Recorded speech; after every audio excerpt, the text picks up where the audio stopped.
Hello, and welcome to A Frosty Take. For this episode, I'm going to do a commentary through a 17 AA I did with my guild team. It's a pretty clean run. I don't think we had any deaths till one person at the very end, so it should be a good example of how to set up, prepare for some of these pulls on a Frost Mage and how to maximize your damage.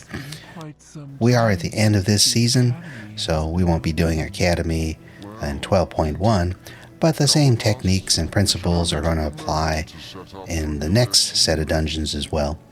I don't think Frost is going to be changing all that much because we got the pretty big rework at the start of Midnight.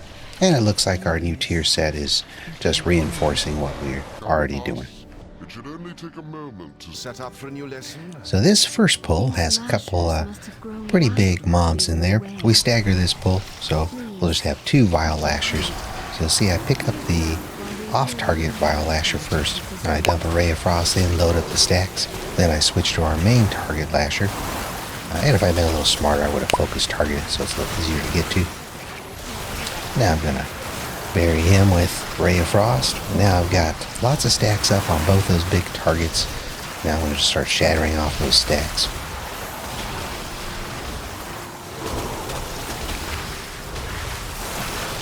As you can see, the AoE damage just jumps up tremendously when you've got two targets you're shattering off of and hitting all those mobs. Of course, Frozen Orbs going out on cooldown, and watch your instant cast blizzards. Make sure you're throwing those out on top of the mobs as well. Alright, pulling in the last Lasher now. So I'm going to swap off to the new Lasher, build up some stacks.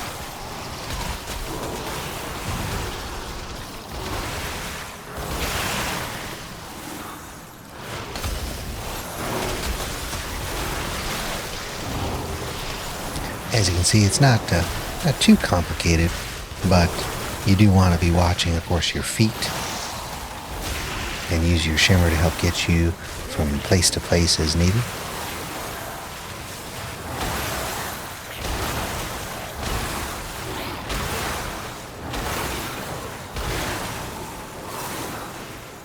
And all in all, that was a pretty clean pull. We hadn't had much success with pulling the whole room.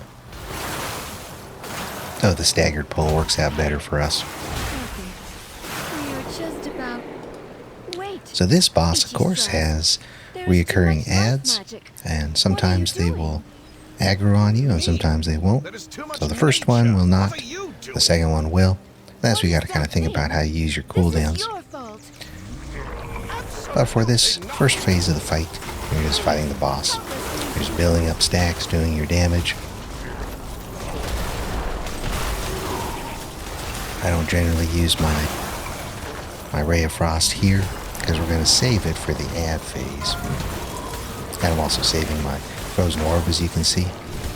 Now I know these mobs won't move, so as soon as that Germinate's done with, I'm dumping in as much damage as I can. Frozen Orb went out, Blizzard, I'm doing my Ray of Frost, and I'm just shattering away.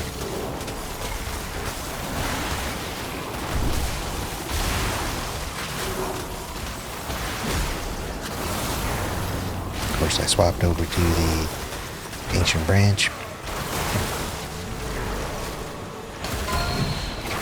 And now we got another Germinate. Now this next set of adds is going to be loose. I'll pop my mirror image right away. Get rid of my Fingers of Frost, and then I'm going to throw a Ray of Frost up. And another Blizzard went down. So the idea here is when you have very scripted boss fights like this, then you plan against that, right? So that you have your cooldowns up at the right times.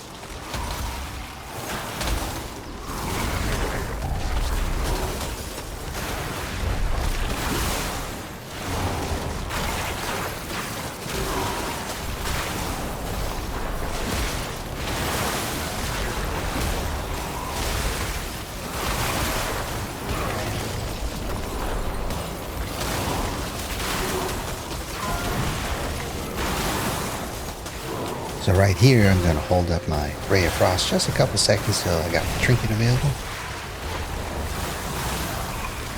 Now this particular ad phase, I'm watching pretty close to make sure that my Ray of Frost, because it's splintering off, make sure I don't pick up any ads. But it looked like it went pretty clean. So, if you pay attention to the pattern of the fight, this boss or other bosses or raid bosses, and you plan your cooldowns against that, then you can really maximize what you're doing as long as you got those cooldowns up and ready to go. Well, the next couple pulls are just basic trash, nothing too exciting, so we're going to fast forward up to the bird boss. Now, I may not have mentioned it, I don't think I did, but I do have spell history running at the bottom of the screen, so I'll be able to see what spells I'm casting.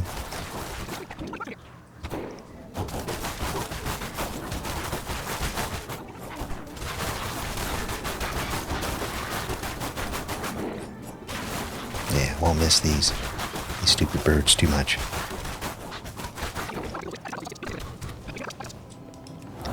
So the Croth fight here has a lot of movement, so I like to think of it as dancing. So you really have very limited windows to cast your spells between having to move, and that's kind of a nightmare for casters in general. The idea with Frost here is you're going to make sure you look at your timers, see what's coming up, and then make sure that while you can't be rolling cast, like right there you've got that AoE interrupt going out, which will actually lock you out of your School of Magic as well. So you don't want to be casting any kind of spells during that time, but you can do instant cast. So if possible, you try to build up stacks with Frostbolt or Glacial Spike or Ray in between. That way, see the silence coming up. See, I built up some stacks. So I just spread out from everybody else and throw out some Ice Lances, do some Shattering.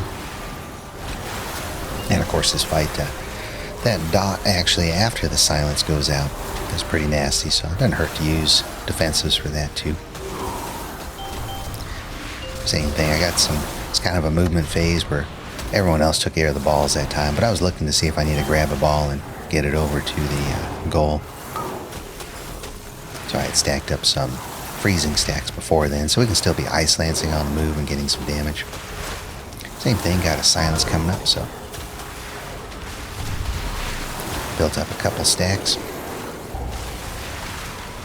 Now that silence is gone, I know I got a little bit of window, so I threw out my Ray. And time for a Glacial Spike too.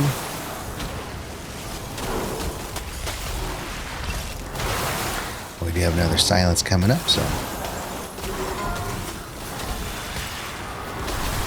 remember during this part of the fight, the entire time you're also getting pushed back too, so you gotta make sure and position yourself so you're not in danger of going into a tornado.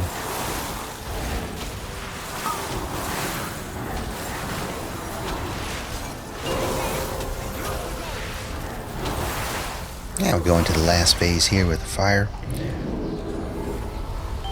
which are trickier to dodge than the tornadoes because a lot more fire puddles go out.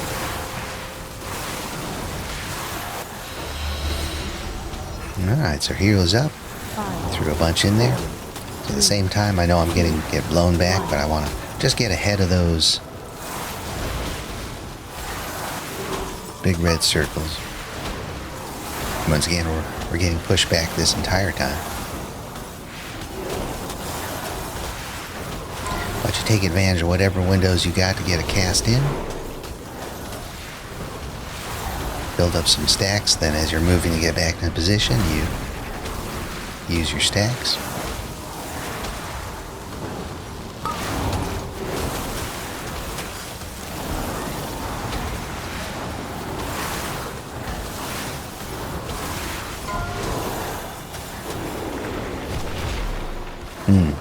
Must have been trying to cast something there.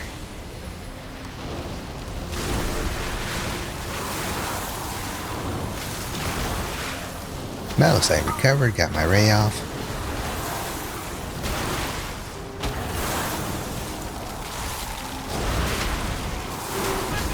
Yep, the entire fight you're fighting the winds and you're moving and dodging stuff. And that is pretty tricky for caster, but you just got to think about that a little bit and plan out, hey, before I throw a spell where I know I'm going to have to stand and cast, to make sure I got that window.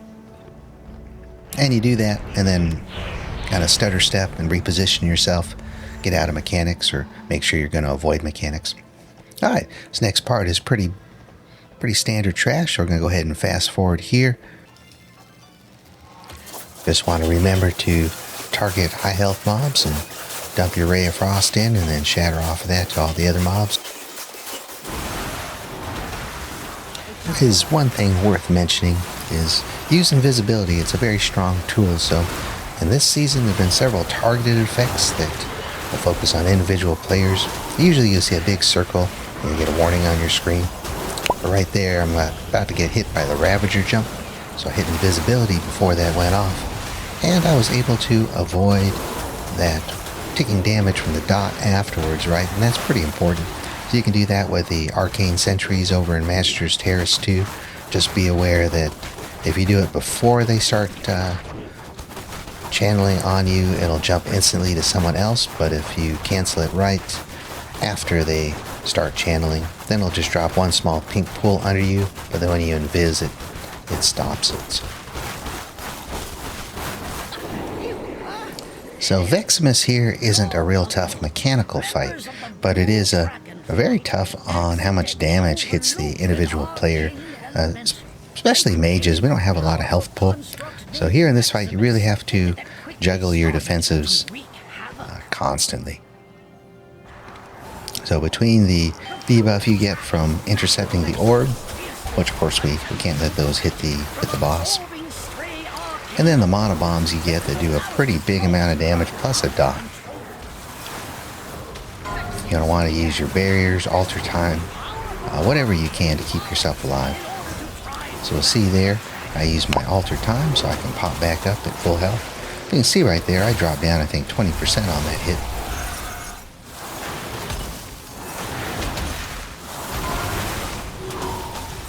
Probably to be safe I should have used barrier, but I will use barrier here.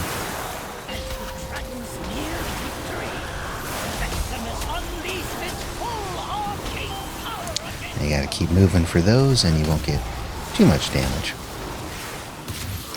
Pick up another orb. One thing I do on this fight is of course line up the pools as I can with mana bombs, just so I know if I get knocked back and the fissures, not where not to stand.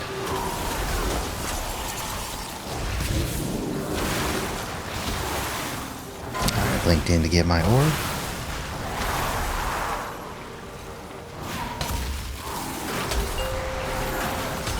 You can see everyone's health got tanked there by that bomb. It's just a lot of damage. And because we as mages have a lower health pull, you got to be really conscious every time that mechanic goes off. You're going to take a lot of damage.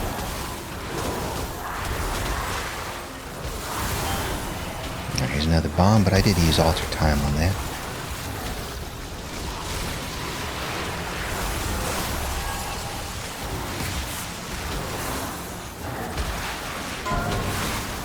I will say I tried using the alter time talent recently as I was doing higher keys than this, where it gives you supposedly a little bit of, not exactly a cheat death, but if you go below 25% health, it restores some of your health, uses your alter time. I didn't actually find it to be nearly as effective as just managing your alter time yourself around mechanics. Very few times that it actually saved my life because I missed a mechanic or something. As mages, we can't really afford to miss mechanics. See, I'm also burning ice cold for some of these too, especially as we're here near the end of the fight.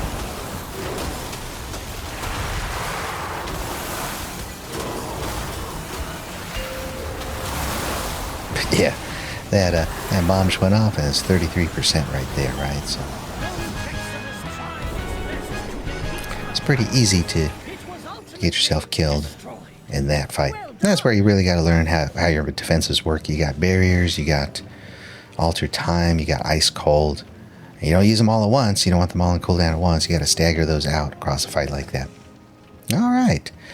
So the last bit of trash here is not all that exciting either, so we'll go ahead and fast forward to the last boss. Now, the only thing to note on these pulls is you do have two big Echo Knights up in these pulls, so it's a good opportunity to use your Shattering Two Targets plan to get a lot of good AoE out there. So in this video, we're taking a look at how to plan out your cooldowns around rhythms in a fight, and we talked about learning to dance and moving around mechanics and taking advantage of when you can cast and when you need instants. And we also learned that defensives aren't optional. So here on the Echo Dorgosa, we're going to put it all together. This fight has a nice start. There's a good little section of time here that we can build up some stacks and get our rotation going, get Potion out, get Ray of Frost, and start spending those Fingers of Frost. Now ideally, of course, before you spend those fingers, you want to have over 12 stacks of freezing. They get the maximum benefit. But also remember that we get a lot of Fingers of Frost procs from different sources. So to me at least, you'll see me throw out Ice Lances with Fingers up when I have less than 12, because you would rather do that than munch a Fingers of Frost proc.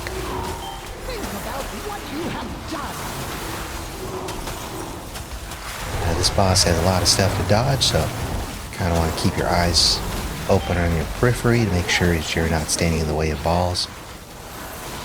That way when I do something like that Ray of Frost channel there, I don't have to move or shimmer mid-cast. And of course the pull-in. Try to time around the pull-in as much as you can. See, Glacial Spike will give you a Fingers of Frost.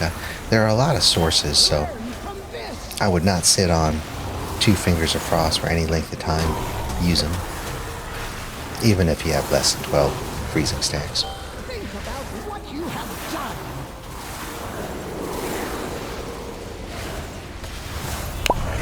done. I don't think any of that changes with 12.1. So. There I did see that the pull-in was coming up, so I did use my alter time before. That way when I got pulled in, just hit alter time again, and you're right back to doing DPS. You just want to be aware. Before you hit alter time, make sure you're not in the path of a ball so you don't alter time back into a ball.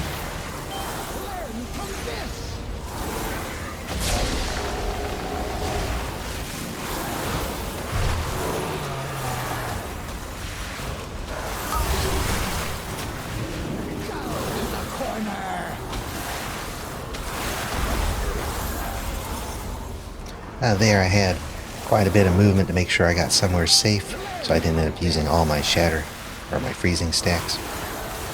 It's not ideal, but it happens. You can build those up pretty quick again, particularly if you got Ray of Frost available.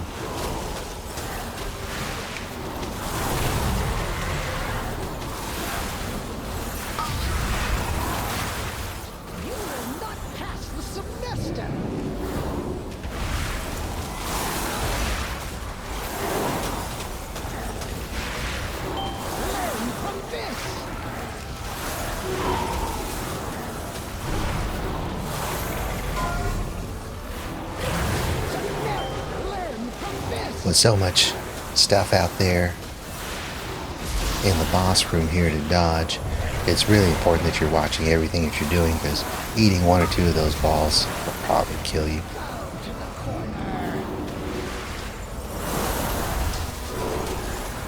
So if you do have to do something a little suboptimal in your rotation, that's better than getting hit by balls.